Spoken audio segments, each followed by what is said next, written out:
Hello and welcome. I'm gonna read a piece of fanfic to you about Metal Gear Solid by a guy called PJ. I'm gonna provide a link here. A couple of people were talking about it and saying it's really bad. I haven't read it so far, so I'm jumping into this cold and we'll see how it is. I don't know. So this is a three-part piece, and this is number 1, entitled Shrapnel. The hallway was eerily quiet as Solid Snake and Meryl Silverborough progressed towards the set of double doors at the far end. Meryl led the way, both hands clasped around the handle of her Desert Eagle. Snake kept his senses alert to danger, SOCOM pistol held lightly in his right hand. Meryl stopped suddenly, leaning heavily against the left-hand wall. She rubbed her forehead with her left palm, then bent over, both hands covering her agonized face. "Meryl, are you all right?" asked Snake, laying his left hand on Meryl's back. I'm fine, just a little dizzy," groaned Meryl. "Do you need to take a break?" "No, there isn't time," replied the girl, standing up and flashing Snake a wan smile. Meryl hefted her gun before resuming her advance on the double doors. Snake walked close behind the young woman, dividing his attention between his surroundings and her. The doors opened easily, granting access to a large, well-furnished office with a massive desk on the far wall. Heavily laden bookshelves rested on each far corner, as well as antique busts of Roman emperors. Each bust's head was adorned with leather bondage gear, the first clue that this room served as the lair of one of the renegade foxhounds. "Snake!" hissed Dr. Naomi Hunter from the agent's codex. "What?" sub-vocalized Snake. "Receiving strong psycho-emanations from the office you're in. It could be the renegade Psychomantis. Be careful," said the doctor just before the signal snapped off. "Watch yourself, Meryl. Psychomantis might be here," warned Snake, the laser sight of his pistol raking over the length of the office. When Snake glanced at Meryl again, he jerked to a stop, stunned to see the young woman pulling her green tank top over her head. "Meryl, what the hell are you doing?" demanded Snake. "I'm so frightened," replied Meryl, slipping out of her trousers, the skin of her breasts adorned with goosebumps. "We don't have time for this. Are you feeling okay?" frowned Snake while Meryl pulled down her panties, then approached him with nothing but her wavering smile. "I'm so cold," murmured Meryl, standing close to Snake, her hand sliding over his body armor. "Warm me, please." "Meryl," stammered Snake, at the loss for words. The naked girl tilted her head up, gazing imploringly into Snake's eyes, then smoothly pressed her lips to his, her mouth warm and sensual. Meryl wrapped her slim arms around Snake's waist, continuing her kiss. Her tongue deftly slipped between his lips. Snake felt the hunger for Meryl blossom within his loins.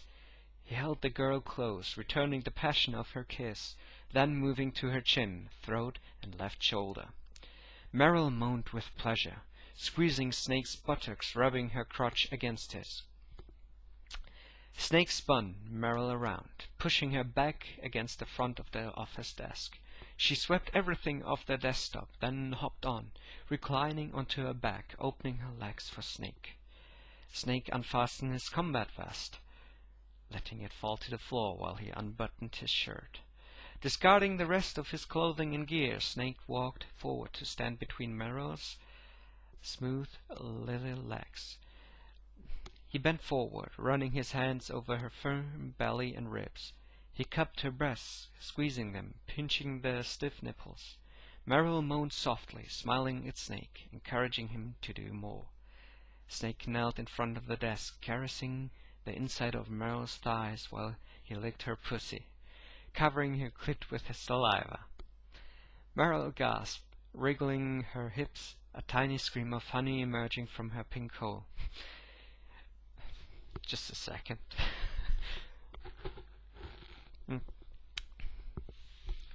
Snake ravenously licked away the girl's juices, burying his mouth in her cunt, sucking on the hot flesh within. Meryl's hands scratched over the desktop. Her head dangled over the desk's far side, providing her with a view of the ceiling. She watched helplessly as a ghostly image of Psycho Mantis appeared over her. The man's crazed eyes locked on hers. Mantis raised a finger to his mask-covered mouth, then disappeared from sight. Meryl's pussy was drenched with her juices. Trickles of her honey stained Snake's cheeks as he probed her vagina with his tongue. He withdrew his tongue, a stream of sticky nectar connecting the tip of the mouth of Meryl's slit. Snake sucked in a musky stream before nuzzling the slick flesh of Meryl's thighs, her skin warm and silky beneath his lips. Snake stood up, looming over Meryl's naked body. He crouched over her, massaging her tits, covering her panting mouth with his honey-stained lips. Meryl could taste her cum on Snake's mouth. She kissed him eagerly, sucking in his hot breath, and twinning her tongue with his. She felt Snake's cock resting over her pussy, trembling, eager to probe her body. Meryl wrapped her arms around Snake's strong neck, drawing his powerful muscled body against her, thrusting her pussy onto his member. Snake's stiff cock slid easily into Meryl's cunt, caressing the velvety walls of her vagina as it dove deep into her belly. Meryl groaned sharply, holding onto Snake while he licked her chest and throat. Man and girl humped each other. Their naked bodies gleamed with love sweat. Meryl grabbed Snake's chin with her left hand, holding his face still until she kissed him, devouring his mouth. The desk bucked beneath Meryl, vibrating from the force of Snake's thrust. Snake's cock filled Meryl's pussy, the petals of her labia lathering the veined sides of his prick with generous amounts of her sweet nectar. Meryl held on to Snake's neck, her breath coming in harsh pants, her breasts jiggling as she felt her orgasm build within her body. Snake and Meryl climaxed together, the girl screaming, arching her back as her pussy exploded. Snake impaled the girl one last time, releasing a torrent of hot cum into her womb. Both lovers became limp, the perspiration cooling on their bodies as they lay close, sharing each other's heat. "Snake! Mantis!" gasped Meryl, her eyes flickering upwards. Snake reached down underneath his discarded pants. Folding his fingers around the handle of his SOCOM, he raised the pistol and aimed with one smooth motion, caressing the trigger and firing a steady series of shots into the air above the desk. Psycho Mantis appeared, falling onto the floor behind the desk, clutching his spurting throat. He choked on his own blood, writhing the carpet and slowly becoming still. "I heard his panting very sloppily," smiled Snake with a shake of his head. Meryl grinned, then pulled Snake close for another kiss.